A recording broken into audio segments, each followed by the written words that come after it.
Muy bien, bienvenidos a mi charla, eh, que es cálculo exterior discreto en la solución de ecuaciones diferenciales parciales, de formulación local para problemas térmicos anisótropos. Este es mi trabajo de investigación doctoral que acabo de finalizar y bueno, trataré de ser breve. Hay muchos conceptos que voy a explicarlos de una forma rápida porque pues sí es mucho material como para poderlo abarcar en una charla tan corta. Bien, empezamos por algunas definiciones básicas de cálculo exterior. El cálculo exterior es un lenguaje alternativo al cálculo vectorial que por medio del lenguaje de formas diferenciales se pueden expresar de manera general los operadores clásicos del cálculo vectorial, extendiéndolos a cualquier dimensión. Los conceptos claves del cálculo exterior son el producto cuña, la estrella de Hodge y la derivada exterior, que los vamos a ilustrar de una manera muy breve a continuación. El, el producto cuña, miren, el producto cuña de dos vectores, que se lee como año cuña B, forman un objeto llamado bivector. El producto cuña de tres vectores en el espacio, A, cuña B, cuña C, se denomina trivector. Y un trivector es lo que muestra esta figura, es un paralelogramo formado por los vectores A y B que conforman el producto, y su magnitud, la magnitud del bivector, es el área del paralelogramo que forman dichos vectores, que cuando los vectores operandos están en dos dimensiones, pues se calcula mediante su determinante, y es un valor absoluto, la magnitud, porque el producto cuña sí depende de la orientación, algo así como el producto cruz que vemos en álgebra lineal. Y el producto cuña de tres vectores, o sea, un trivector, es un objeto tridimensional que pues esta figura es un paralelepípedo formado por los vectores componentes y cuya magnitud es el volumen de ese paralelepípedo que se puede calcular en función de sus coordenadas por medio de un determinante.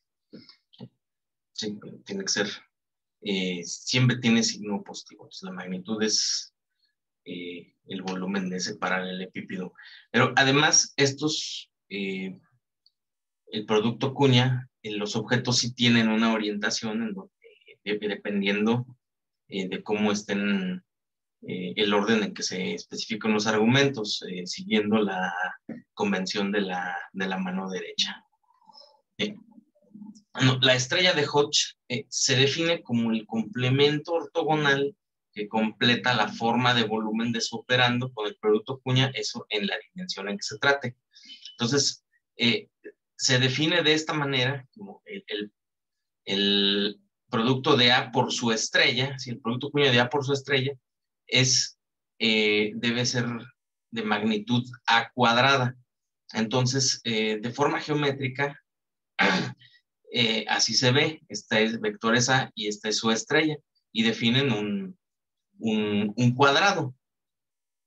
En tres dimensiones es algo más complicado porque se mantiene esta convención de que la magnitud de A cuña su estrella debe tener magnitud A cuadrada, es decir, el cuadrado de la magnitud de su operando.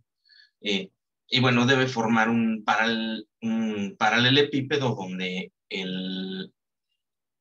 la estrella debe ser ortogonal a su operando. ¿Sí? Bueno, luego tenemos las formas diferenciales, que eso nos va a servir para definir la derivada exterior. Lo describo de una forma muy rápida, nada más para ponernos en contexto, donde tenemos tres funciones escalares en R3 y definimos lo siguiente. Las funciones escalares las vamos a denominar cero formas y que están asociadas a campos escalares. Se dice cero porque es como de dimensión cero.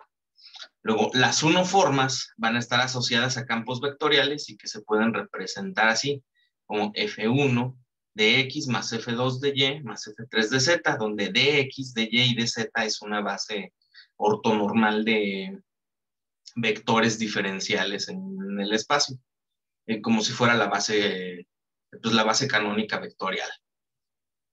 Y este objeto F1 de X cuña de Y más F2 de Y cuña de Z más F3 de X cuña de Z es una dos forma, o conocida también, asociada a un campo de bivectores, donde estos pues ya son pues cuadraditos que se forman dentro de la base de vectores ortonormales. Y de igual manera, F1 de X cuña de Y cuña de Z es una tres forma o un campo de trivectores. Ahora, con ayuda de esto se define la derivada exterior, que es una combinación del gradiente y el producto cuña, y la denotamos por una D minúscula, y es la aplicación sucesiva del gradiente seguido del producto cuña con la base de vectores diferenciales canónica o ortonormal. Y se aplica a formas diferenciales de esta manera, siguiendo el concepto para tres dimensiones. En cero formas, la derivada exterior de una cero forma o de una función f es la derivada parcial de f con respecto a x por el diferencial de x más parcial de f con respecto a y por el diferencial de y más parcial de f con respecto a z por el diferencial de z, y que esto nos recuerda al concepto de diferenciales totales que vemos en cálculo vectorial.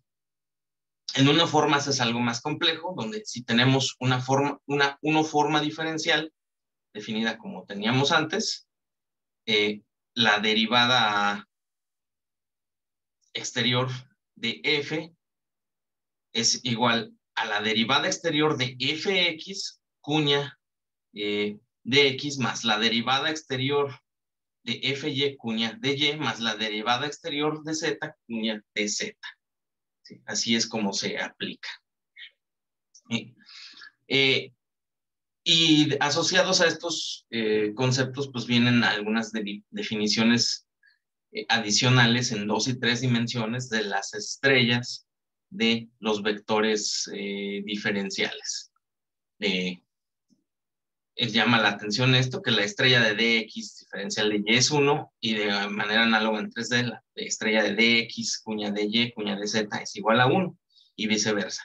Entonces, con estas definiciones se tiene lo siguiente, que la derivada exterior aplicada a cero formas va a ser análoga al gradiente, estrella D aplicada a 1 formas va a ser análoga al rotacional, estrella de estrella aplicada a 1 formas va a ser análoga a la divergencia, y estrella de aplicada a 0 formas va a ser análoga al laplaciano.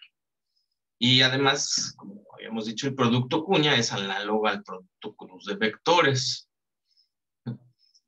Ahora, otro ingrediente importante es el teorema de Stokes, donde vamos a resumir los teoremas fundamentales del cálculo. Entonces, en primer lugar, el más sencillo es el teorema fundamental del cálculo que todos conocemos, donde la integral definida de a a b de la derivada de una función de x, diferencial de x, es igual a la función primitiva evaluada en los extremos del intervalo de integración.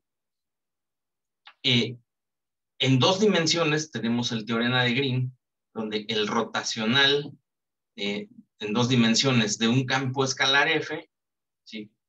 Por el diferencial de áreas, y esa integral evaluada sobre una región omega es igual a la integral de línea del campo vectorial a lo largo de la frontera de la región omega. En 3 dimensiones, este mismo teorema es el conocido como teorema de Stokes, donde la integral de volumen sobre un volumen omega del rotacional de un campo vectorial f es igual a la integral del campo evaluada en la frontera de ese volumen, que es una integral de superficie. Y también tenemos el teorema de la divergencia de Gauss. Conocemos que la integral de la divergencia de un campo vectorial F, evaluado en un volumen omega, es igual a la integral del campo vectorial por un vector normal en la frontera de ese volumen. Y es una integral de superficie. Todos estos teoremas anteriores se pueden escribir mediante el lenguaje de formas diferenciales de esta forma, como que la integral de una forma omega en un dominio, de una forma en un dominio, es igual a la integral de la forma en la frontera del mismo dominio. Y es la versión es el teorema de Stokes, escrito de esta manera, y que unifica todos los teoremas del cálculo integral. Ahora, todos esos ingredientes en cálculo exterior discreto, que es que fue formulado primera vez por Anil Hirani en el 2003 para resolver ecuaciones diferenciales, nos describen estos pasos para resolver mediante este método las ecuaciones diferenciales. El primer paso es escribir la ecuación diferencial mediante formas diferenciales, es decir, sustituir los operadores clásicos del cálculo vectorial por sus operadores homólogos de Ndek. Luego hay que reemplazar el dominio continuo, las variables y los operadores de la ecuación diferencial original por los homólogos discretos, que van a ser operadores matriciales que ahora vamos a definir. Y después, mediante un análisis basado en esto, hay que construir un sistema de ecuaciones lineales que al resolverlo nos proporciona la solución aproximada a la ecuación diferencial. Entonces, el dominio donde se quiere resolver la EDP se discretiza mediante una triangulación orientada llamada malla primal. Entonces, este es nuestro dominio ya triangulado, ¿sí? Pues formado así por una malla de triángulos. En 3 dimensiones sería una malla de tretaedros. Pero asociado a eso también requerimos la malla dual formada por la unión de los circuncentros de los triángulos. En teoría de estricta se indica que deben de ser los circuncentros, no voy a detenerme en eso. Pero para que entonces una malla sea válida, los circuncentros de los triángulos deben caer en el interior de los mismos para que se puedan formar bien esta malla dual y se formen estos polígonos que aparecen en magenta y que denominamos celdas duales. Ahora, cada objeto de la malla primal va a tener asociado un objeto en la malla dual, que ahorita lo definimos. Los valores discretos de las variables se van a asociar a los objetos de la malla según su dimensión. Entonces, vamos a tener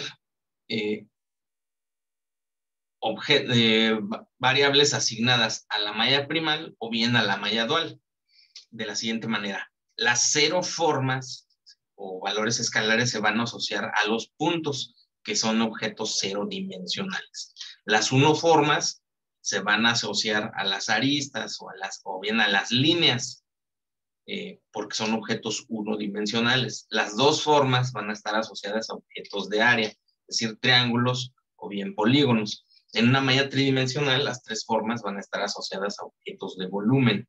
¿Sí?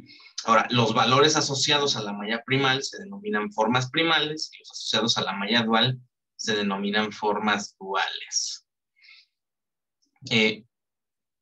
Ahora, el teorema de Stokes, cuando se evalúa sobre este dominio discreto, pues se va a poder manejar como si fuera una especie de productos punto o de productos matriz vector que operan sobre la colección de objetos y las áreas y volúmenes de todos ellos para poder integrar. Entonces, esto nos va a permitir reescribir el teorema de Stokes sobre los objetos de la malla de esta manera. El signo de la integral lo reemplazamos por este operador que es una especie de producto punto. Entonces, esto se lee así como que la integral de la derivada exterior de la forma omega, ¿sí?, evaluada sobre el dominio, va a ser igual a la integral de la forma evaluada sobre la frontera del dominio. Y al utilizar esta anotación, que se puede ver, lo vamos a tomar como un dogma de fe, así, recordando que el concepto de transformaciones lineales en álgebra lineal, que tenemos que el producto punto de una matriz por un vector de A por B por el vector W es igual al producto punto de B por la matriz A transpuesta por W. Entonces, este concepto, si lo asociamos con la notación que escribimos arriba, pues nos indica que la derivada, cuando se escribe en forma discreta, y si lo pudiéramos expresar como un operador matricial, pues va a estar relacionada con el operador frontera transpuesto. Entonces, esta es la definición importante. Hay literatura donde demuestran que esto es cierto. Entonces, lo que tenemos que definir es el operador frontera, porque eso nos va a permitir definir el operador de la derivada exterior. Entonces, el operador frontera se designa por delta de K a K-1 y relaciona los objetos de dimensión K con los de dimensión K-1. Por ejemplo, aquí tenemos relacionados los triángulos con sus aristas, que son el objeto de dimensión 2 con los objetos de dimensión 1. Y puestos en forma matricial, pues se ve como una matriz de conectividades donde aparecen ceros, unos y menos unos, donde los signos negativos van a depender de la orientación que se le haya asignado a los objetos en la malla primal. Ahora, la derivada exterior discreta en la malla primal se obtiene con la transpuesta del operador frontera, ¿sí? Entonces, obtenemos el operador frontera y con esto obtenemos el operador matricial que nos define la derivada exterior discreta. En la malla dual se denota así, de esta manera, va a estar asociada con la transpuesta del operador de la derivada exterior discreta en la malla primal.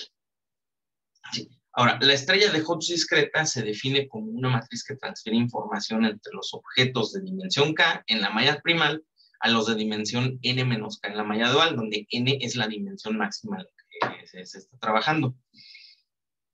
Y se define como cociente de las magnitudes de los objetos en la malla primal entre los objetos correspondientes en la malla dual. Por ejemplo, en una malla bidimensional, para los objetos unidimensionales, esta línea azul es el objeto de la malla dual que le corresponde a la arista B0, B6. Ahora, se define como un cociente para poder escalarlo, porque el objeto que cumple la definición rigurosa del concepto de estrella de Hodge es este objeto en verde, para que formen un cuadrado. Pero el objeto real es este, entonces por eso es que se escala la magnitud para poder formar la definición matemático rigurosa de la estrella de Hodge. Entonces, esto nos indica que la matriz estrella de Hodge va a ser una matriz diagonal definida como estos cocientes. Ahora, definidos los operadores matriciales, entonces el paso 2 de la solución de ecuaciones diferenciales, que nos indica que hay que reemplazar el dominio continuo, las variables y operadores por los homólogos DEC. Entonces, en la malla primal reemplazamos las derivadas exteriores por los operadores DK, ¿sí?, las estrellas por las matrices MK. Y en la malla dual, las matrices, las derivadas D las reemplazamos por DK transpuesta y las estrellas por las inversas. Podemos ir de un espacio a otro dependiendo de cómo sea la transición de los objetos de la malla, y con eso construimos un sistema de ecuaciones diferente, un sistema de ecuaciones generalmente lineales que podemos resolver. Entonces, en este diagrama se resume la relación entre los distintos operadores DEC, donde si estamos con objetos en en los vértices, es decir, cero formas, si derivamos, entonces vamos a terminar con objetos en una forma. Si volvemos a derivar, vamos a ir a las dos formas, ¿sí? Objetos sobre caras. Si en cada uno de estos aplicamos la estrella de Hodge directa, entonces vamos a pasar a la malla dual. Entonces, de los vértices, ¿sí? De los nodos, pasaríamos a objetos de volumen. Si estamos en unoformas, entonces vamos a pasar a objetos de área. Y además podemos ir de uno a otro aplicando la matriz estrella de Hodge o bien su inversa. No voy a detenerme demasiado en esto. Y vamos a mostrarles un ejemplo de aplicación del DEC en la ecuación de Poisson.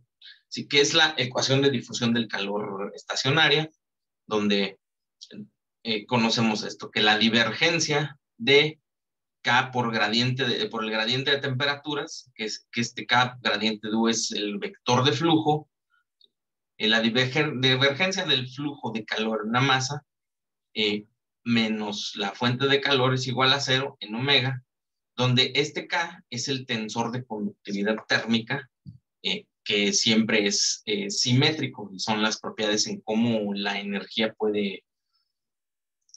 calorífica puede fluir a través de la masa del sólido. Ahora, debe cumplirse que la energía que se pierde o se genera en la masa del sólido, pues debe ser igual a la energía que entra o sale del sistema por medio de las fronteras. Entonces, esta ecuación debe estar sujeta a condiciones de Dirichlet, que es que tengamos temperaturas fijas en algunos puntos del dominio, ¿sí? Y también podemos tener condiciones Newman, que es que tengamos flujos prescritos a través de las fronteras de algunas fronteras del dominio. ¿Sí? Cuando el material es isótropo, entonces el tensor de conductividad térmica se ve así, es una constante K por una matriz identidad, y entonces la ecuación diferencial original la podemos expresar de esta manera, como la constante K por el laplaciano de las temperaturas en el dominio, más el término fuente. Y en formas diferenciales, esta ecuación se expresa así, como K estrella de U más Q igual a 0. Y que sustituyendo los operadores DEC por los correspondientes operadores matriciales, haciendo un análisis en DEC, donde estas U's al ser valores escalares de temperatura, pues entonces al aplicar estrella van a ser unoformas, al aplicar derivada van a ser unoformas. Si aplicamos una estrella, entonces vamos a pasar a formas duales, y luego esta derivada va a ser sobre la malla dual y la estrella va a regresar a formas primales, etc. Entonces, al sustituir con los operadores DEC, nos queda este sistema de ecuaciones, K por M0 inversa por D0T por M1 por D0U es igual a E. Y ese es un sistema de ecuaciones resultante, pero va a ser conveniente hacer esta modificación aplicando la estrella a toda la ecuación. Nos queda esta expresión de aquí, y que al hacer los reemplazos de los operadores DEC nos conduce a este sistema lineal de sistema de ecuaciones, donde K de 0T, M1 de 0 por U igual a M0 por Q. Este sistema tiene la ventaja de que la matriz puede ser simétrica. De hecho, para el caso isótropo, la matriz del sistema resulta simétrica, con todas las ventajas que eso tiene. Y se puede hacer un análisis de la forma integral de esta ecuación en DEC para comprobar pues, que efectivamente cumple con la forma integral de la ecuación en el dominio, que también lo conocemos como la forma débil utilizada en elemento finito. Entonces, vamos a ver cómo se aplica esto. Tenemos ahí una malla con algunos elementos. Esa es su malla dual, y las designaciones de áreas y de longitudes de los diferentes objetos. Entonces, estos son sus matrices, sus operadores que intervienen en la ecuación que tenemos. Esta es la matriz D0, la matriz M1 y la matriz M0. Y la matriz del sistema de ecuaciones queda así, donde en la diagonal vamos a tener sumas de las componentes de la matriz M1. Fuera de la diagonal tenemos componentes negativos de esa misma matriz, pero aislados. Y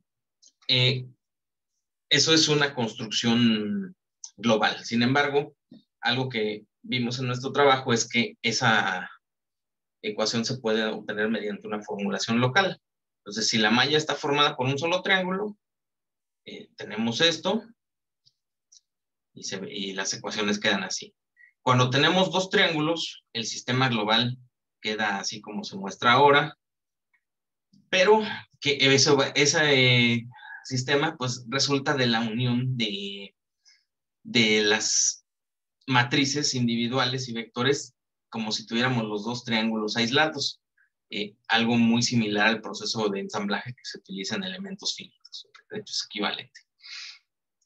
Entonces, con esta formulación local, vimos las siguientes conclusiones en nuestro trabajo. Primero, la matriz D0TM1 D0 para un solo triángulo es equivalente a la matriz elemental de FEM. El vector de términos independientes de DEC es diferente al que proporciona la FEM. Claro, esto es utilizando elementos triangulares de 3 nodos, elementos lineales. En 3 dimensiones, la matriz elemental de DEC es diferente a la de FEM con triángulos lineales. El mismo análisis que les mostré en las láminas anteriores se puede hacer también en 3D y resulta ser lo mismo. Se puede plantear también de forma local. Ahora, la formulación local de DEC permite utilizar elementos de lados curvos, como la figura que se muestra aquí, y también resolver el problema de láminas en el espacio como si fueran elementos planos, pero que están en una posición espacial. Y de hecho se pueden plantear las ecuaciones sin necesidad de hacer mayores rotaciones, donde así es como se ven las celdas duales en ese tipo de problemas.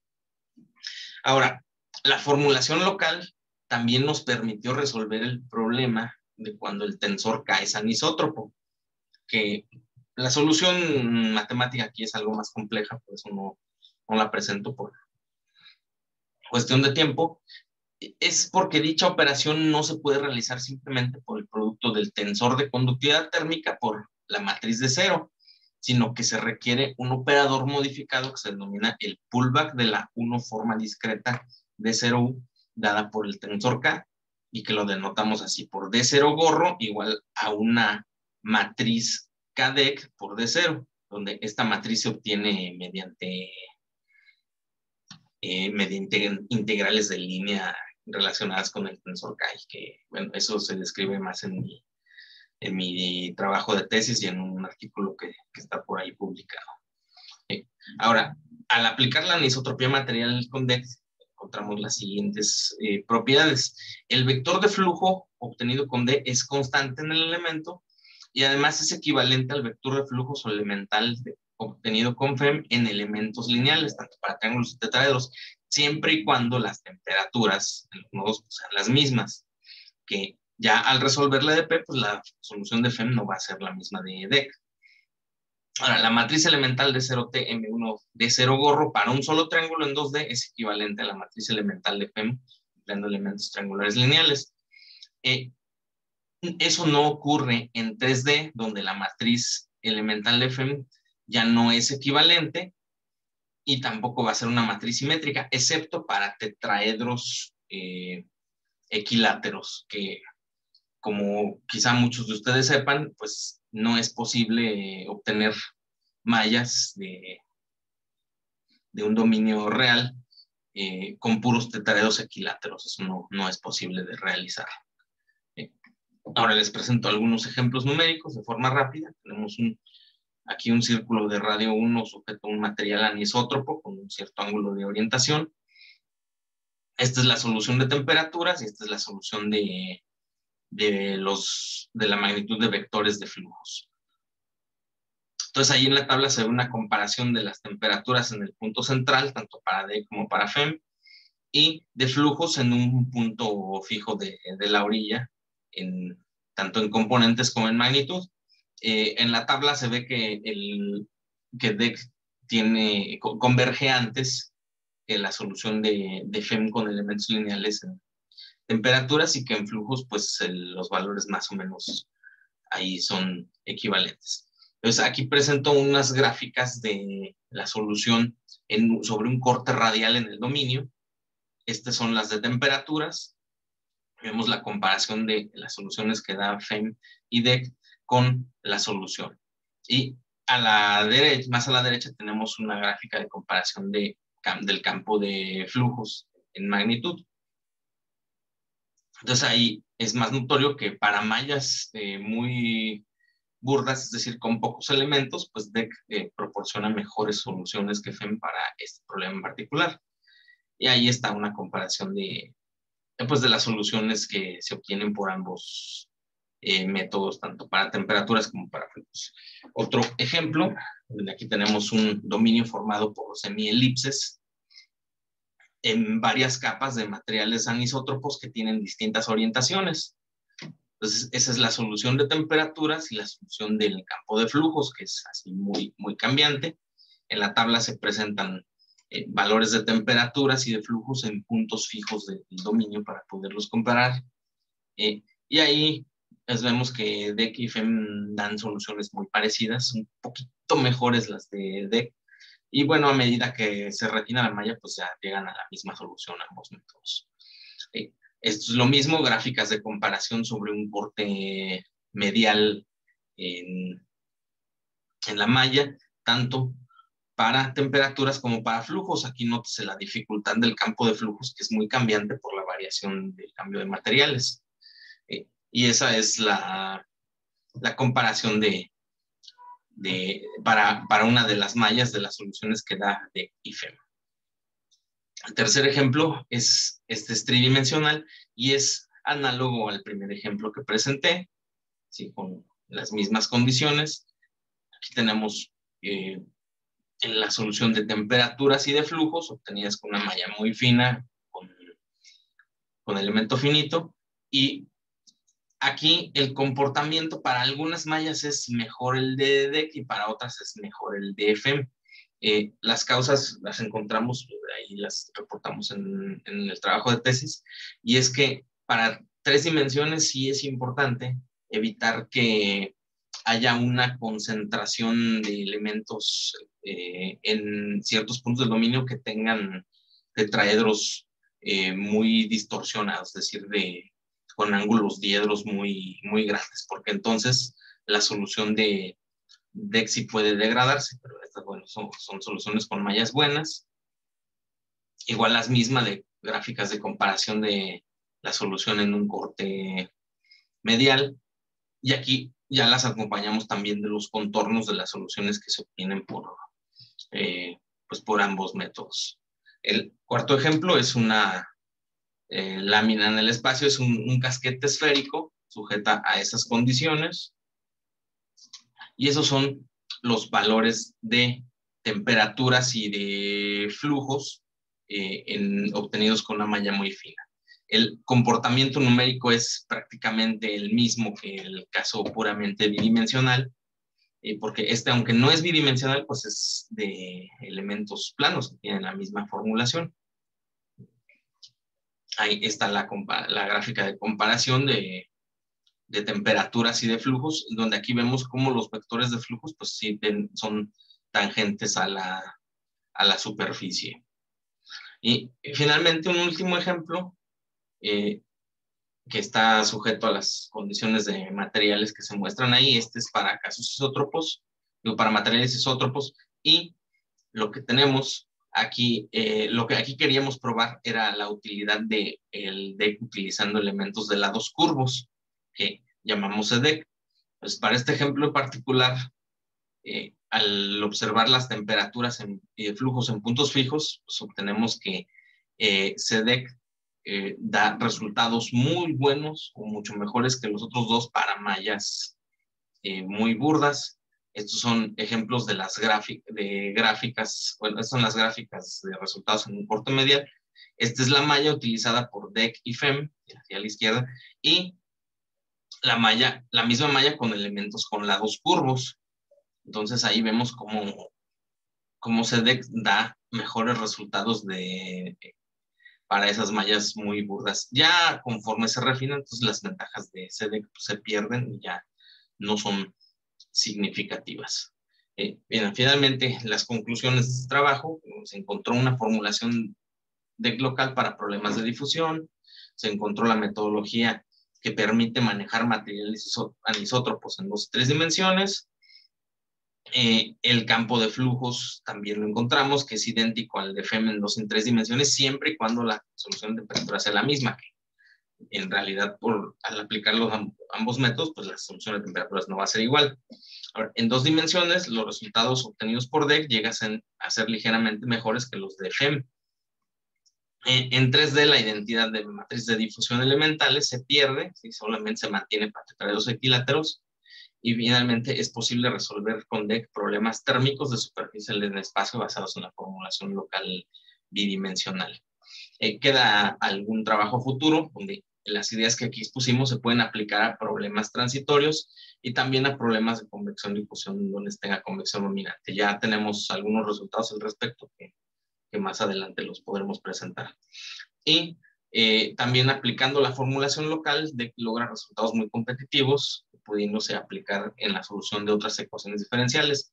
Esta formulación local también permite programarlo fácilmente o incorporarlo sobre códigos de elementos finitos ya funcionales sin tanta dificultad. Bueno, esto es todo por mi parte. Seguramente habrá muchas interrogantes. Espero podérselas resolver el día de las sesiones de preguntas. Muchas gracias por su atención.